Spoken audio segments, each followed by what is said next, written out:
hi there. It is Monday and I am so excited because it is Monday Moves with Marion and I am bringing you something special today. So what we are going to be dealing with today is a foundational shoulder movement. And you're asking yourself, what's a foundational shoulder movement?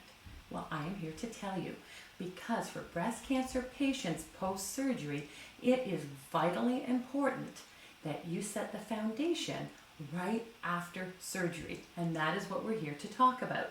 There are a lot of studies and they are showing that breast cancer patients 2 years, 5 years, 10 years out from breast cancer treatment have their quality of life directly related to how well their shoulders are moving. So this is important stuff. So I am here to set the foundation for you to explain exactly what you need to know post-surgery. So that's where we're starting. There are 6 movements and we are starting with number 1, and we are going to start with shoulder flexion.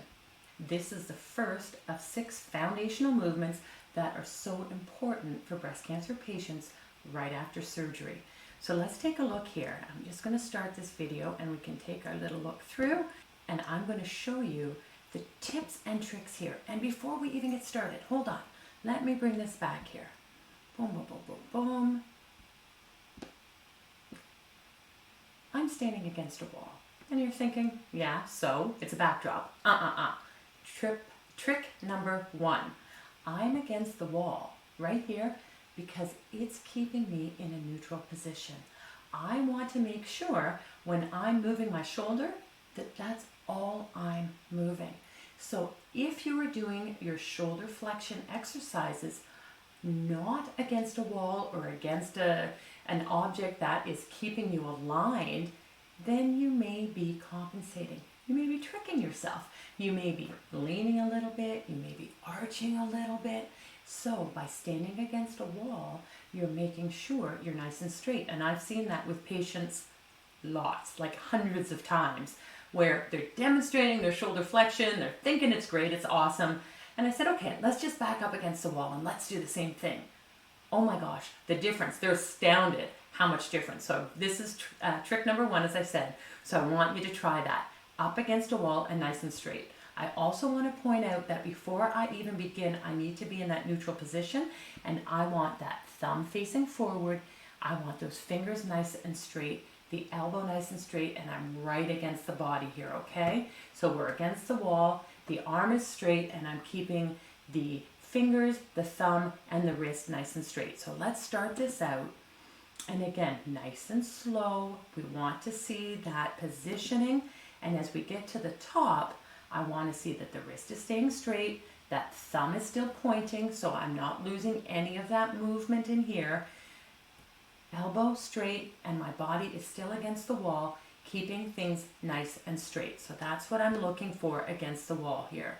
As I'm bringing that down, again, keeping that thumb forward, arm against the side of the body, keeping it aligned. All right, and we see this on the other side, getting that right up to the wall. And now I'm going to show you a little something here so I can point out the obvious of someone with some shoulder problems. I've got my thumb touching the wall here. That's great. So I think I've gone full range of motion. Looking awesome. This is good. I'm cheating. I've got a bend in the elbow here. Let me erase this and you can see. This arm is not straight like the other one. The other one came up pretty nice and straight. And as you can see here, I am not along the side of my head like I was with my right arm. This left arm is giving me some grief. So I have gone away from the body and then bent the elbow to come back in and trick myself into thinking that I've got full range of motion.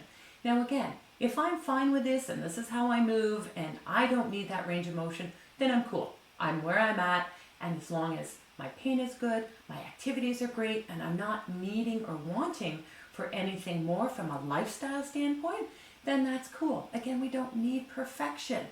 But if I'm going out to learn how to play tennis, and this is really restricting my ability to hit that great forehand or that backhand, or I want to improve with that, then I'm going to push myself a little bit to get better with that. So you can see my little cheat there, and I'm going to move this forward now and just take a a look at one more trick to make sure that you're moving properly. So you can see I'm against the wall here to make sure my spine is not moving.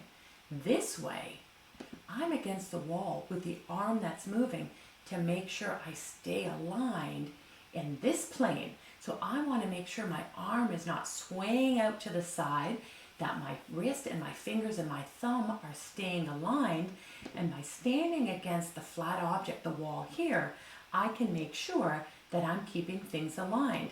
So I'm going to stop this here and just look too that my ear is over my shoulder over my hips. So that's the alignment I'm looking for when I'm standing against the wall.